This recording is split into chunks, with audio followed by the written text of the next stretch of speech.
how is it going? It is your muscle building coach, Lee Hayward. And in today's video, I'm going to take you through a basic beginner's push-up workout. And this is something that you can do to build up your push-up strength. Even if you can't do a single push-up right now, I'm going to show you some variations that you can do to help progressively build up your strength, your conditioning, your work capacity so that you can do push-ups and then ultimately move into some more advanced push-up variations to really help take things to the next level. Now, the push-up is hands down one of the best upper body exercises you can do. It fills out the chest, it works the shoulders, it helps to build up the triceps, it engages your core. There's a lot of stabilization involved. It is a phenomenal movement, and if you show me someone who's good at doing push-ups, you're going to show me somebody who's got an impressive muscular physique, right? It is one of those exercises that is a fundamental movement. You want to get good at doing push-ups if you want to build a lean muscular physique. So what I'm going to do now is just show you some different push-up variations. First off, the basic push-up is what we want to focus on. I mean, this is the core exercise. Now, there's a few key things that you want to really emphasize. I'm just going to demonstrate a proper set of push-ups, and then I'm going to show you some key mistakes that a lot of people make.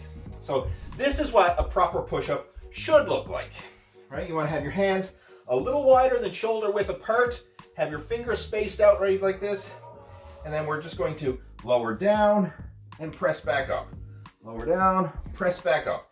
Keeping the back, the head, the neck, the whole body in a straight line as we're doing the movement.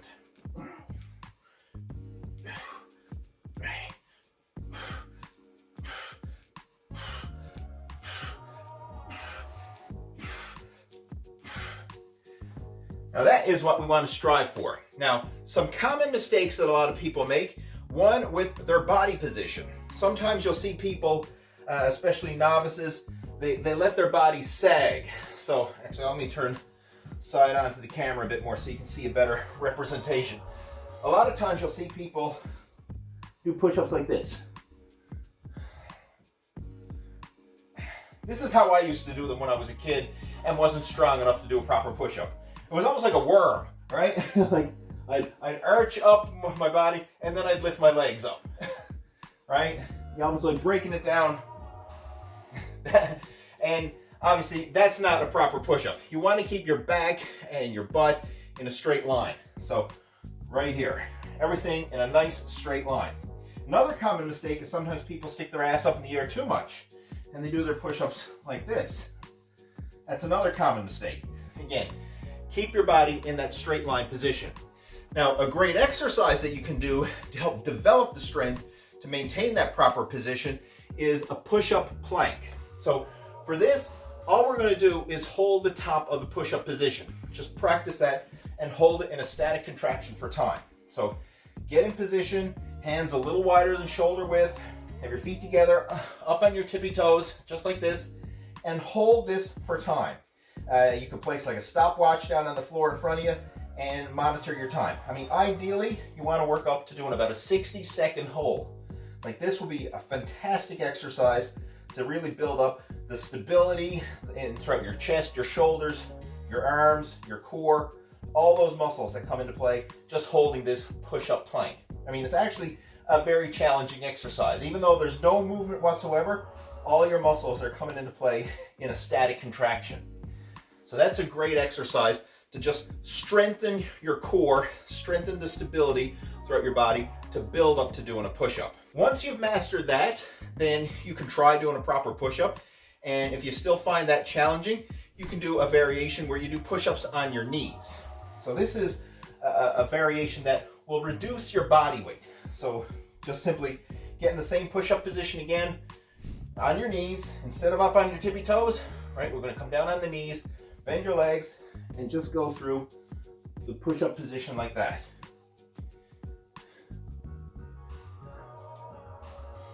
And that's a great variation to build up your strength and conditioning. You can also use that as a drop set. So if you're doing regular push-ups and you get to the point where you hit muscular failure and you can't continue on with regular push-ups on your tippy toes, drop down to your knees and you'll be able to extend the set and get more reps. Another one that you can do as well, you can do this like leaning against a countertop, leaning against a sturdy table. If you're at the gym, you could probably set up a barbell in a rack, or like a barbell in the Smith machine and do your push-ups leaning against a rail.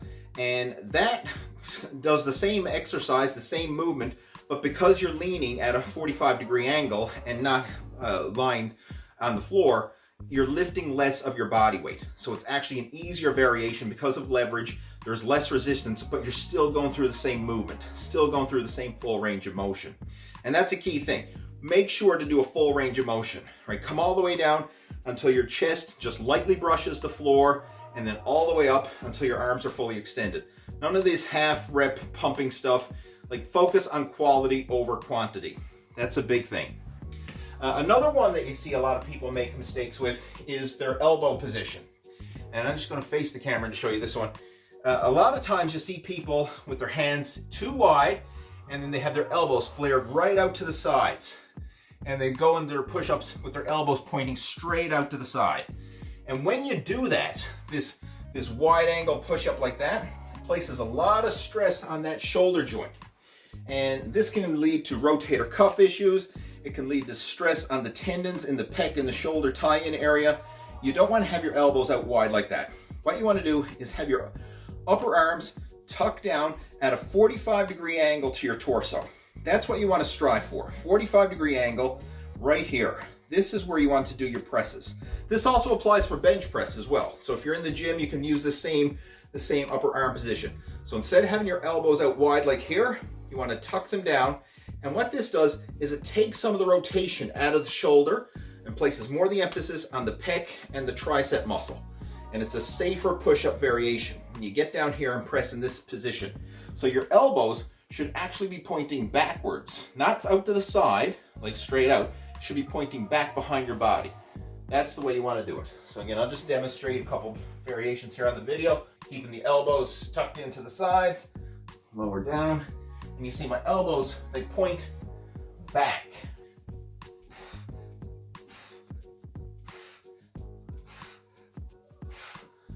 Pointing back, not out to the side. So this will be wrong. I mean, I don't even want to do it wrong because it's going to hurt the shoulders. But don't have your elbows flared out. Keep them tucked in.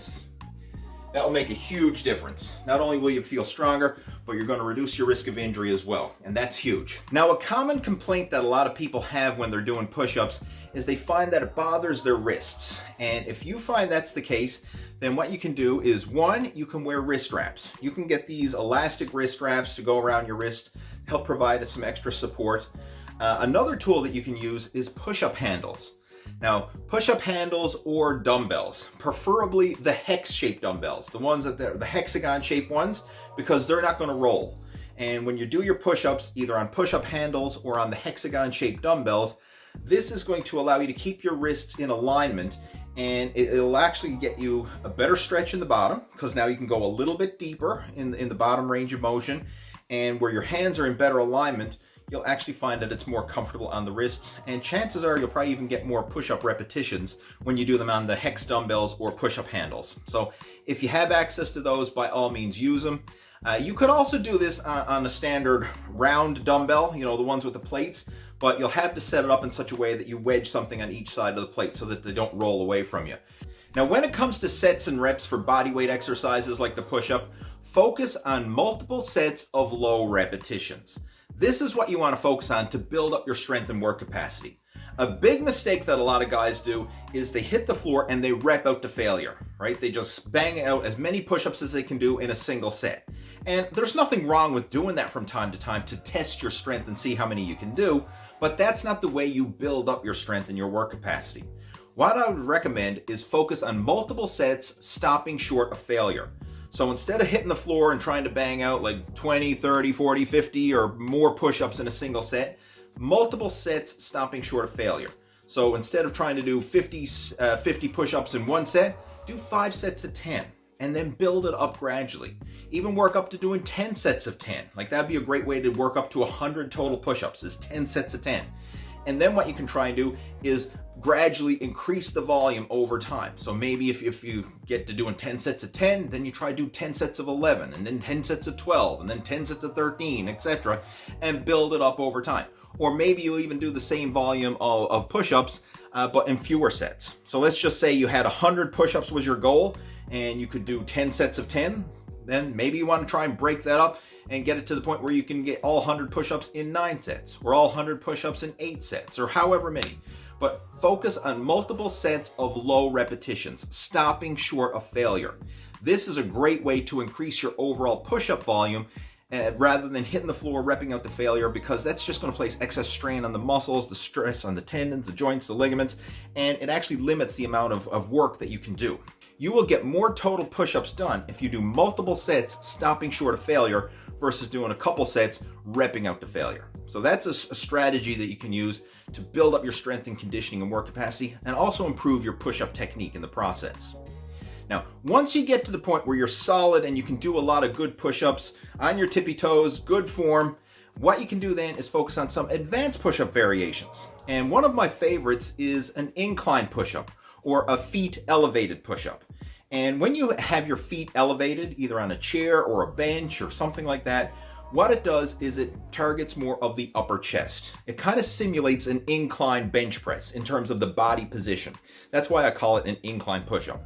Now, I know when I've talked about this in the past, some people say, well, that's not an incline, that's a decline push-up. But regardless of what you call it, it's a more advanced push-up variation, and it targets more of the upper chest area. Now, you could also add resistance to your push-ups, and there's a few different ways that you can do this. You could have a partner just straddle your back and actually press down on your shoulder blades as you're doing your push-ups.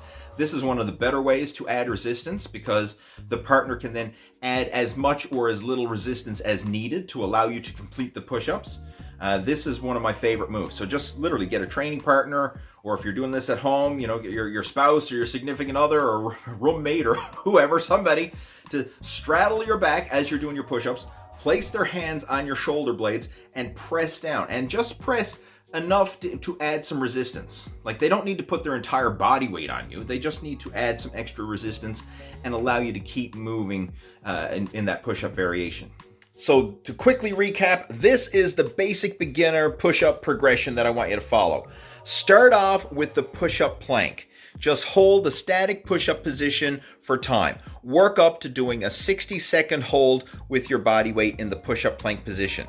Once you can master that, then you can move on to doing push-ups on your knees. Once you get good at that, then you can do push-ups on your tippy toes. And then as you progress from there, you can do feet elevated push-ups, or even have the partner assisted push-ups where you have somebody pressing down on your shoulder blades or adding extra resistance. So those are some great push-up variations that you can incorporate. And I'm telling you right now, if you get good at these, you will notice a big difference in your overall muscular development, especially in the chest, shoulders, and triceps. So hopefully you found this video helpful, and if you have any questions, comments, or feedback about it, please feel free to post those down in the comment section below. I always love chatting with you down there. And make sure to subscribe to the Total Fitness Bodybuilding YouTube channel if you haven't already done so. I'm always adding new videos, workout and nutrition related videos, so make sure to subscribe, and I will be talking to you in my next video coming soon. Take care, over and out.